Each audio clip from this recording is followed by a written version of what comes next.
Time now for sports on 104.7 The Cave. Here's Ned Reynolds. Mike, the intern, Ned Reynolds, in the studio on a Monday morning. So, Chiefs took on the Commanders at Arrowhead, the kickoff for the 50th season for the Chiefs Stadium, my home away from home. It's nice to see them back, and thought they did what they needed to do. I mean, first-team offense, just like the week before, got the ball, marched down, scored.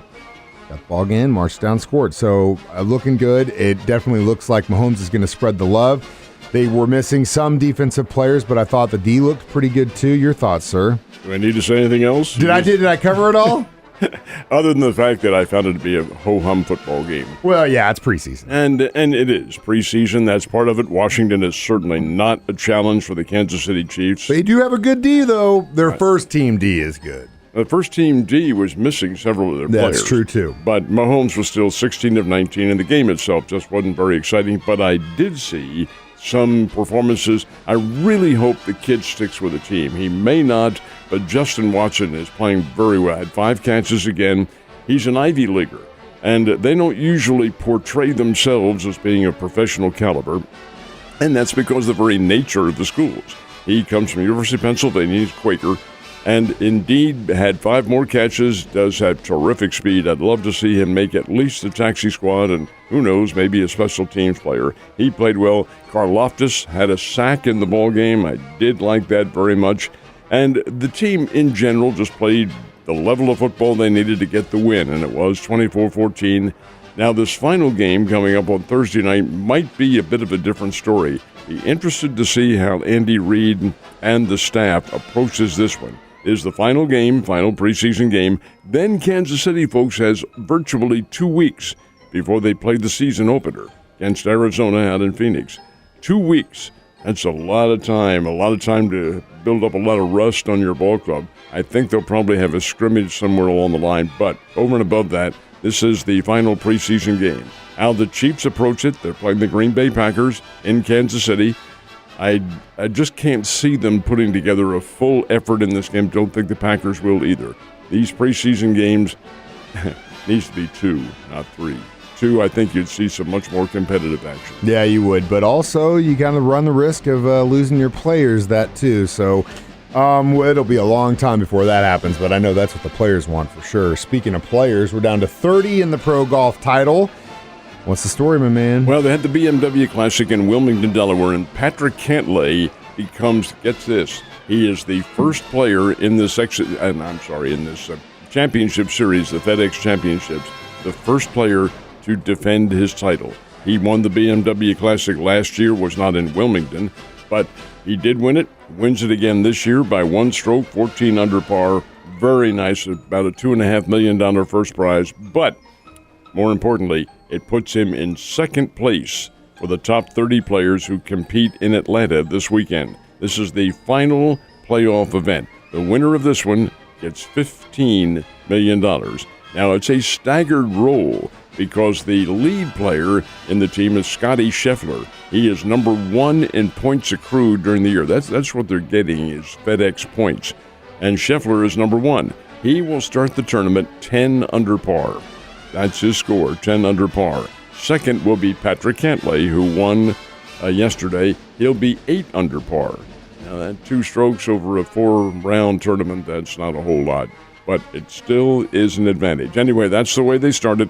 The field is cut to 30 players, and they'll go after each other at East Lake in Atlanta. That's where they always play the championship round. That begins on Thursday. A lot of competition in a golf tour that actually has competition. All right, speaking of competition, back to school for a lot of kids here in the Ozarks today.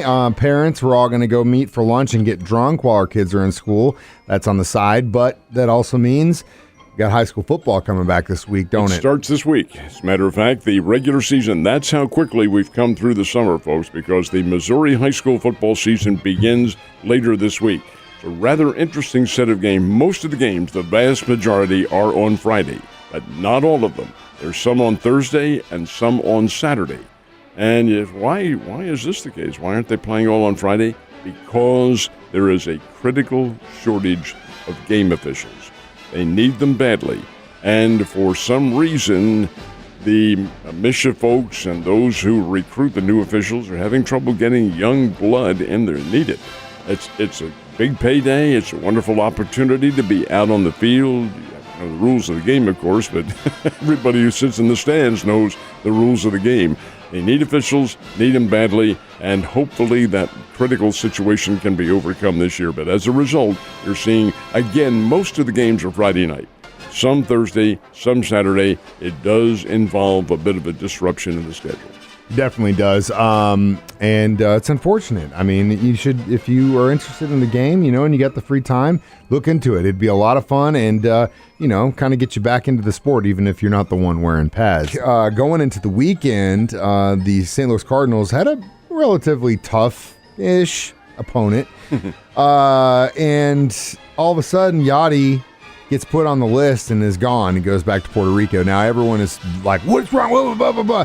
From what I understand, he has part ownership in a basketball team that made it into the finals, went to the teams like, hey, look. They're like, yeah, sure, no problem. They didn't even need him.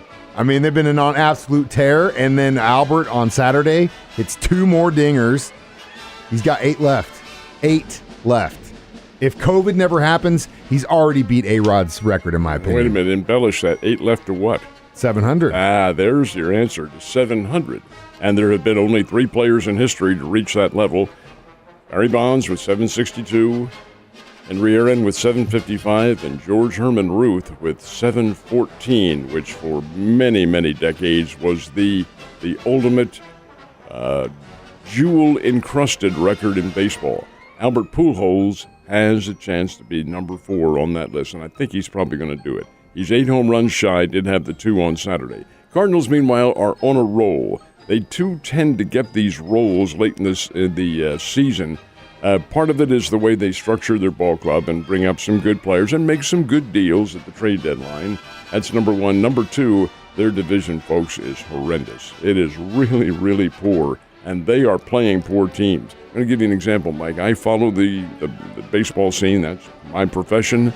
I do not know any of the Arizona Diamondbacks players. Yeah, I was watching a little bit Saturday at the bar for band I'm in played, and I kind of had the same feeling. I was like, man, I don't. Who are these guys? I don't know who a lot of Where these are they dudes coming are. from, and what are they doing out on the field? They don't know. Now, they're only, 10 games under 500, something like that. They're not a challenger, but good gracious sakes alive. It's a AAA team. Same with the Colorado Rockies. Now the Cardinals go to Chicago and play the Cubs, and they're every bit as bad as all the others. This is a 5-game series for the Cardinals coming up. I really think the Cardinals have put it away now. They're going to win the National League Central Division. Maybe the only team to make it from the Central Division because the Brewers have really faltered badly. So we'll see what happens, but the Cardinals are playing well, on a roll, and getting everything right. Yeah, and you want as much padding as you can get going into September. That is for sure, my guy. All right, Royals, obviously, not really a contender, but, speaking of kind of weird runs, they've been doing that lately. Have they been on a run recently? They're playing the Tampa Bay Rays. They were yesterday down in Florida. And they played the Rays very respectable baseball. That's just it. Kansas City is playing respectable baseball. They have perhaps some difficulty in winning all their games, but the Tampa Bay Rays did win yesterday 3-2. But Kansas City's competitive in all these games. Have another episode coming up this week with the White Sox, but Kansas City is going to get better, folks. I know we've said that all year long, and it's not going to be a playoff this year, but they are an improved team. They have very good offensive mix. The pitching staff does need to be improved, and really feel like over the winter, if they make some key deals, they will be a pretty good team. Now, the Springfield Cardinals, all year long, Mike, of course, we do selected games on television. We were real bad this year in getting any wins, like 0, until Saturday night. So it comes a huge storm in there, but the game is official. That storm produced so much water, maybe about 15 minutes of rain. It was pretty quick. It was a lot. But they did not get the field covered in time, and as a result, the infield took a battering. It was underwater. So there wasn't really any way they could play even after it dried out. But it was an official game. So the Springfield Cardinals got a win. Yesterday, under beautiful blue skies, John Mozeliak there in the crowd to watch Flaherty pitch. Okay, Cardinals get another win, but not without some trouble. Behind 5-1 in the 8th inning, and the Arkansas Travelers are really dominating Springfield until the last of the 8. Springfield pours across 5 runs, gets a 6-5 win. They're still playing pretty good. They're right now 6 games out of a playoff berth. Could happen. Likely from a mathematics standpoint won't, but hey, we'll see what happens. Season still has several weeks to go, and that's the key right there. Absolutely. Well, a little bit of racing on the road in NASCAR this past weekend as well. Watkins Glen was their site, and Watkins Glen, folks, is one of the most historic road racing courses in America. It's up in the Finger Lakes area of upstate New York, a little bit south of Syracuse. Beautiful, beautiful part of the country. And the Watkins Glen International Raceway is one of the stopping points in a very picturesque and historic setting. NASCAR has what they call the Weekend at the Glen, and that is a road race. Now, some of the NASCAR events are road races, which is different from the oval NASCAR that they're on. Anyway, they did run the road course at Glen yesterday, and it's Kyle Larson who comes away with the win. He's a guy from a big winner last year and has not been consistent on the NASCAR circuit this year, but did get a win yesterday. That's a big deal. Getting down now to the NASCAR playoffs, which will be starting very shortly. Busy time. You excited to start school today, Ned? School starting today, I got to admit to you. And of course, did you ride the bus or did you walk? No, I walked. You walked? How far? Walked. Oh, probably about 1.5 miles somewhere. That's not too bad. It was great relaxation. Could think to yourself and think, why the hell am I going to school? And then someone said, "Hey, you know what? You got a good voice." And he goes, "Yeah, I do." And then it was history. Have a great day. I'll see you tomorrow.